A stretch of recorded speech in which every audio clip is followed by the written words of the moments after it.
കൈവശരേഖയും വനാവകാശ രേഖയും ഉണ്ടെങ്കിലും ഭൂമിക്ക് പട്ടയമെന്ന സ്വപ്നം ഇനിയും അകലെയാണ് ഇടുക്കി പീരുമേട് പ്ലാക്കത്തടം നിവാസികൾക്ക്. ഭൂമിക്ക് പട്ടയം ലഭിക്കാത്തതിനാൽ കുട്ടികളുടെ വിദ്യാഭ്യാസത്തിനോ കൃഷിക്കോ ബാങ്ക് വായ്പ പോലും എടുക്കാൻ കഴിയുന്നില്ല.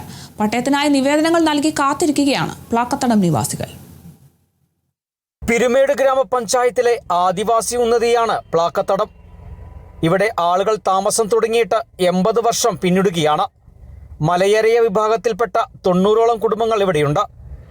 1950കളിൽ തിരുവിതാംകൂറിന്റെ അധീനതയിൽപ്പെട്ട മുറിഞ്ഞപുഴ, വളഞ്ഞങ്ങാനം മേഖലകളിൽ മലമ്പനിയെ ചെറുക്കാൻ കെയ്ന കൃഷി ആരംഭിച്ചു.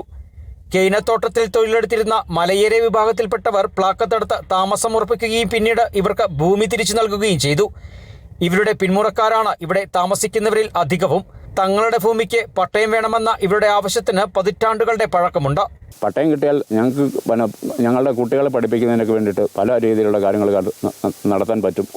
പെൺകുട്ടികളുടെ വിവാഹം ഇതൊക്കെ ഞങ്ങൾക്ക് പ്രയോജനപ്പെടുത്താൻ പറ്റുമായിരുന്നു. ഇപ്പം നമ്മൾ ഒരു പെൺകുട്ടിയെ കെട്ടിച്ചു വിടണമെങ്കിൽ സ്വന്തം കൈക്കാശ് ഉണ്ടാക്കിയേ പറ്റത്തുള്ളൂ. അല്ലാതെ നമുക്കൊരു വേറെ ആളുടെ വായ്പ വാങ്ങാനോ ബാങ്കിൽ ചെന്ന് ചോദിക്കാനോ ലോണായിട്ട് നമുക്ക് കിട്ടാനോ യാതൊരുവിധ മാർഗവുമില്ല.